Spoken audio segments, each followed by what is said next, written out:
left ear, left ear. Right ear, right ear. Left ear, left ear. If you are experiencing any problems with your headphones, please raise your hand.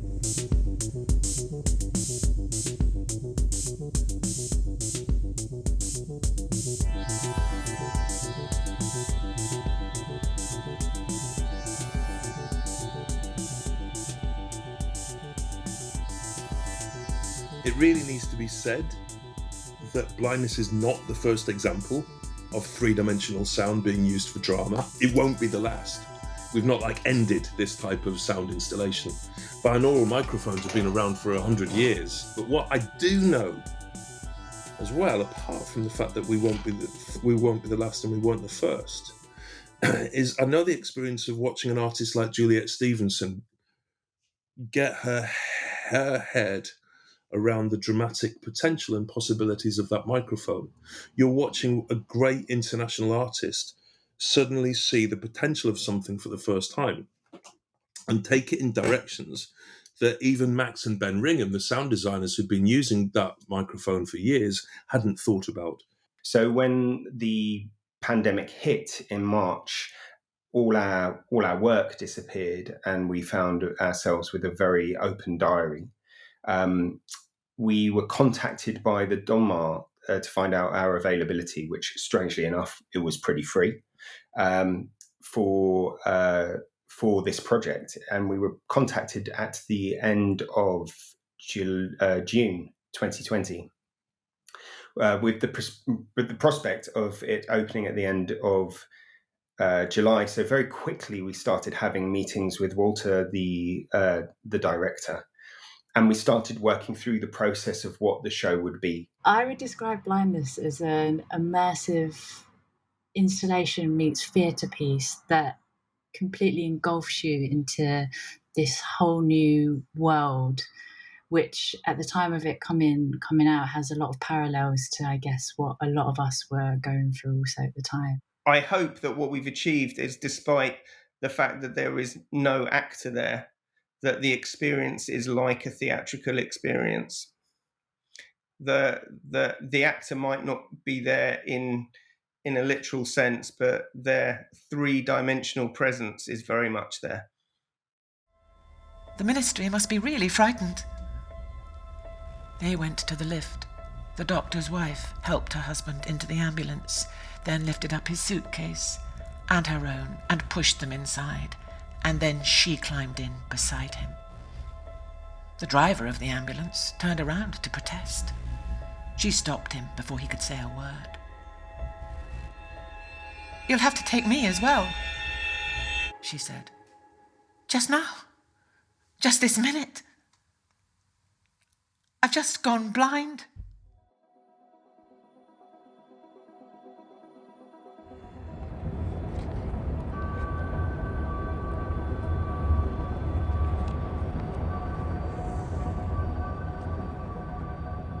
Time. I want to take it from the very top this time.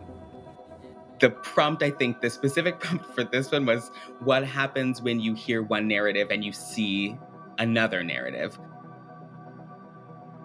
And sort of what can you learn about the full story when you see these two things simultaneously? And so from the very beginning, I think there was always this idea that there would be multiple narratives within the narrative, and then we would add on a physical narrative to that audio narrative. So the piece sort of came out in multiple timelines simultaneously. So we started writing, and what came of it was this beautiful 3-episode series called I Couldn't Tell You Why.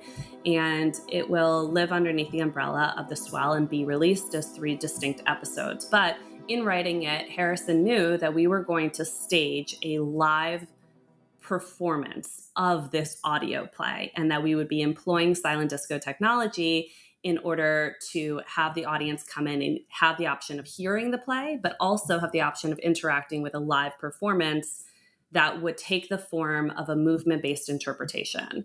I Couldn't Tell You Why is an audio immersive experience about a gay man named Casey who is looking back over his life from childhood to adulthood, coming of age as a gay man, and what the experiences of youth have done to shape the experiences of adulthood. Anything else for Act 3?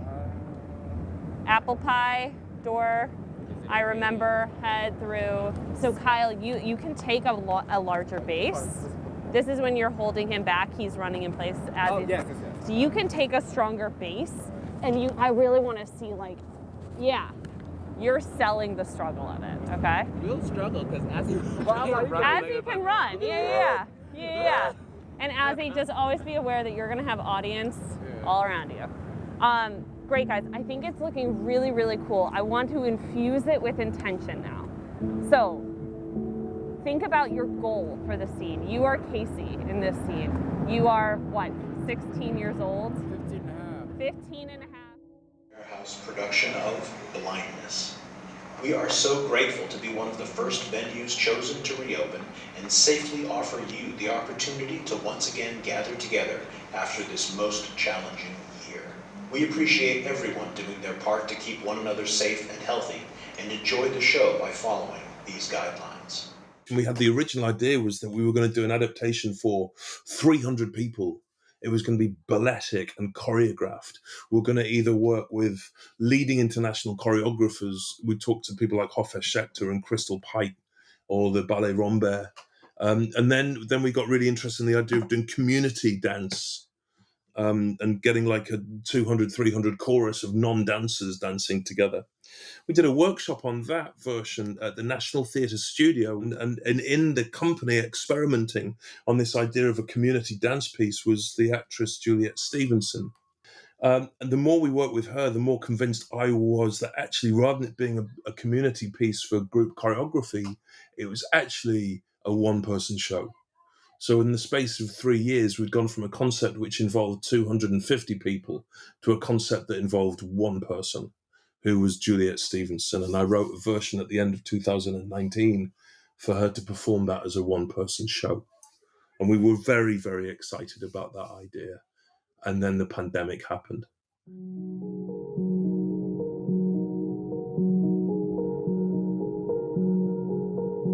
One of the conditions of the pandemic is you can't have live performance. That was when we came up with the idea of doing a light and sound installation. I'd been really inspired by the company Darkfield, who I know make a lot of stuff now in New York as well. And they're quite kind of fringy, quite edgy company who've used binaural microphone in their recordings for 10 years.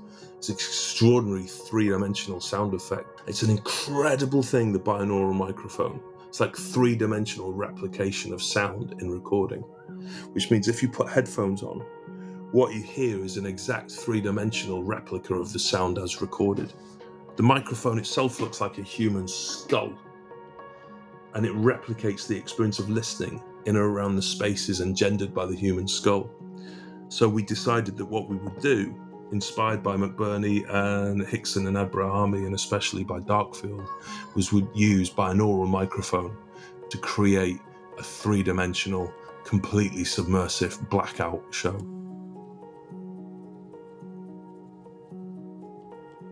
The whole creative team, we were all there throughout the whole process, which is brilliant. And Juliet and Simon were also there throughout it. So, you know, the first few days we sat there, we kind of went through the script and we assessed it and we went through it and we kind of tore it apart and looked at all the nooks and crannies of it and really got down into, you know, the nitty gritty of it.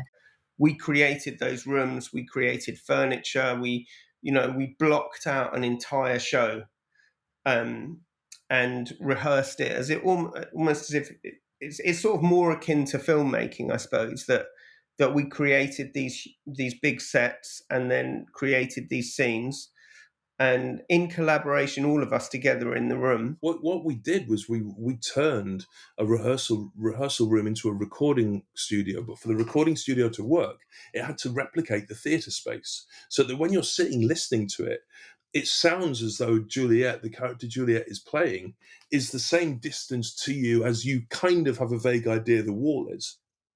And so when she runs up to you to whisper in your right ear, you can believe that she's running up to you in the room to whisper in your right ear. We were working in the centre of Covent Garden, which was completely desolate. It was like being in the middle of The Walking Dead. You know, there was no one there at all.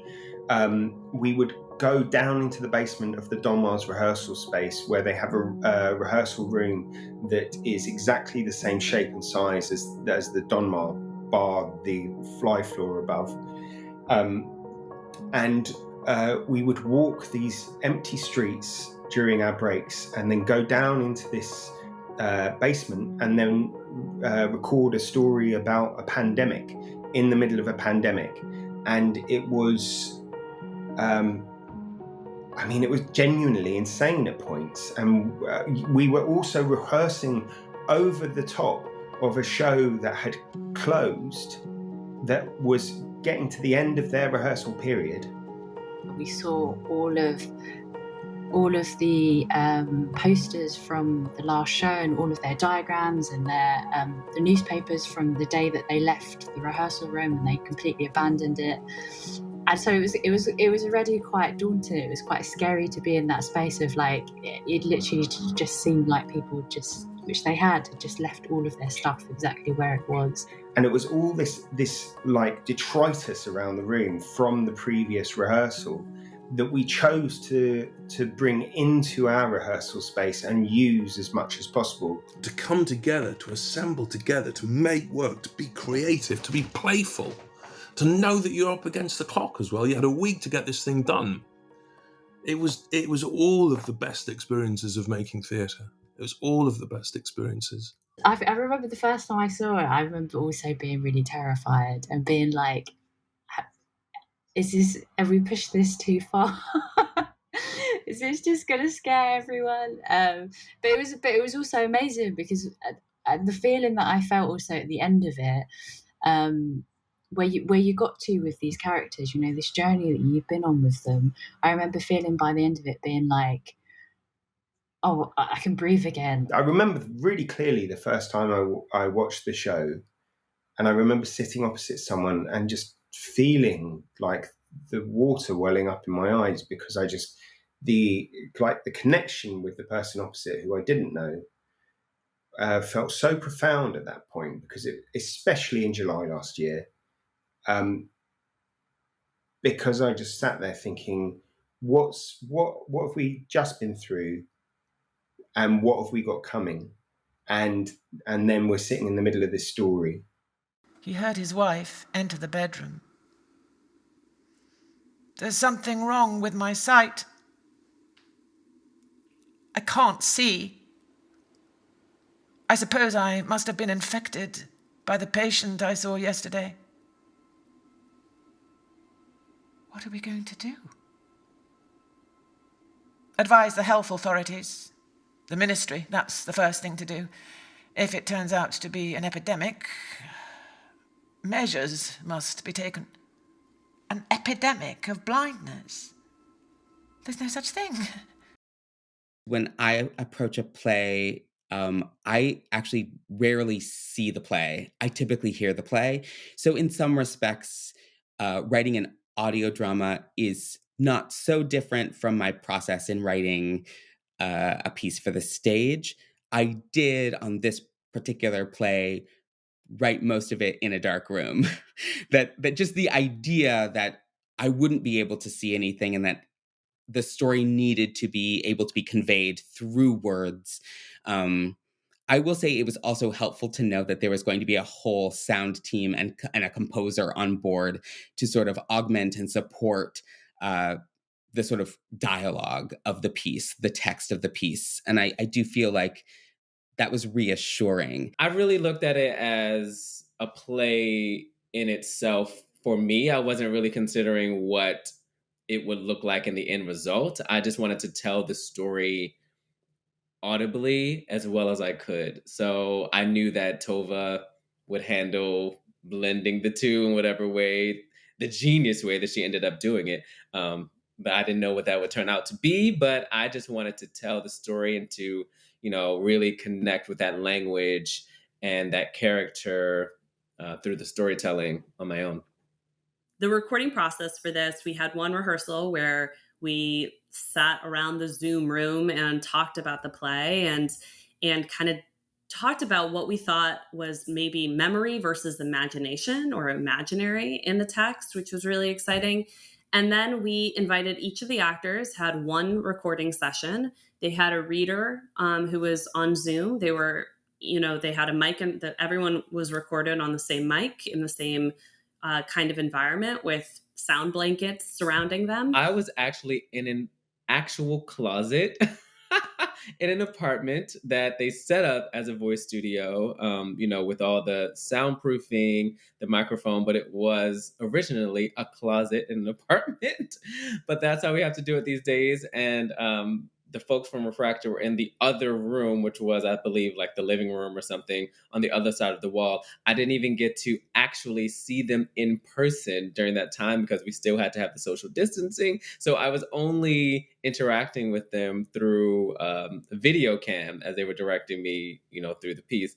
So I want to see that tornness. You can give Casey or you can give Liam all of your body, and only your mind and your eyes are on Marcus. I just want to see that earnestness, that same intent towards Liam. Rehearsing a piece during a pandemic is very hard.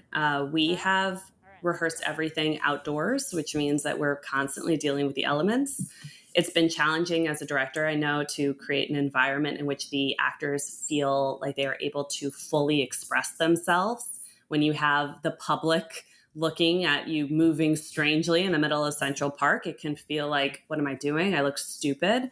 And so that's been really challenging to create an environment in which they feel like they can fully dive into the work. Some of the most impactful pieces I've ever seen on stage are based in movement. And so I was excited to have this opportunity to explore in that way. But it was also extremely intimidating to approach this new theatrical form. So I did so I really explored a lot of viewpoint practice, which is something I had interacted with a little bit in my education, but deep diving into viewpoints and the way our bodies relate to the space around us, the architecture around us, and one another. I feel like theater being a collaborative art, like the best thing you can do as a writer is to create a blueprint and then let brilliant people go in and do what they do best. So I think in that respect, I wish I could see the production because I would love to see what Tova has complemented the text with in terms of physicality. I trust implicitly that the story that's being told physically highlights, accentuates, broadens the text that audiences will hear. I can't imagine that it won't. And also knowing Tova and knowing Graham, knowing that company now, Refracted, I'm sure that it's beautiful.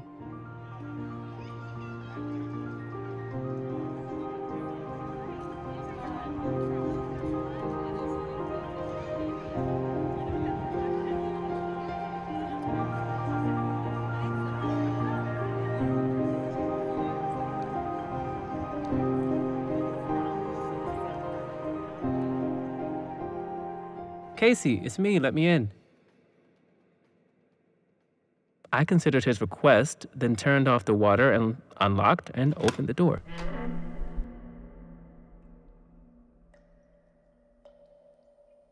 Owen stepped inside the room, and we both stood there for a moment, barefoot on the tile floor, neither of us knowing quite what to say.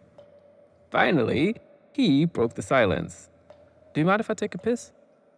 And I said, oh, yeah, of course, I'll just... And I moved to exit, which is when he said, you can stay if you want. At the end of this, all I want is for the audience to be asking questions. And I think that happened. And so after those first few performances, I was really excited. Audio theater, I think, is really wonderful because it allows the audience to really use their imagination in even a greater way than they have to when they're just watching a play in which you can visually see everything that's happening. But when you're listening to it, you really get to create that world, and it's really exciting. It's like bringing to life your own version, being a director of your own version of this piece.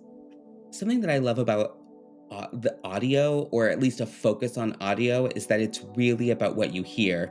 So the words, I think, have to lift off the page in a way that often in physical theater they do, but you also have the physical production. So in a piece like this, there needs to be a sort of spirit and a life and an energy, and you have to achieve liftoff with text. I think that audio immersive theater and my exploration of it over the last year and a half has really allowed me to understand the different ways in which a theater maker can engage an audience member, and how we can use different sensory experiences and pit them against one another or put them in dialogue with one another in order to create nuance and a nuanced thought around the theater piece. So what you see isn't always what you're hearing, but together they tell the full story. Young people going to theatre expect more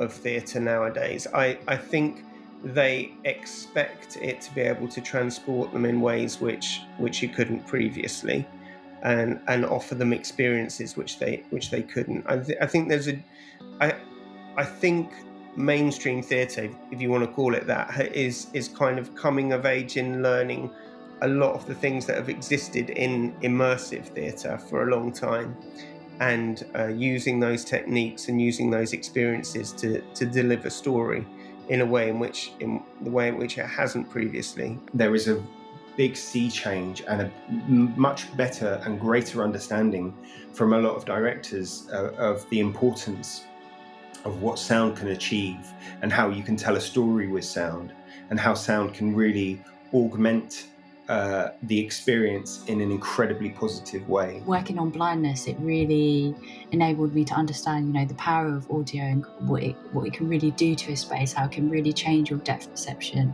your spatial awareness, your surroundings.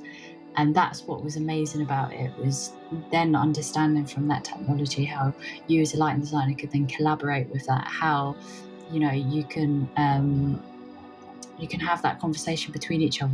I think the potential is really remarkable for ways of telling story using sound.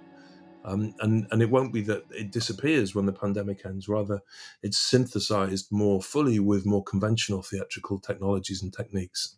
And how, when he opened his eyes, he was the first of my companions, the first of the city to see again. And how quickly everybody followed him into sight.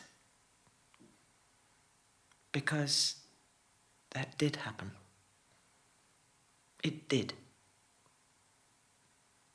It does.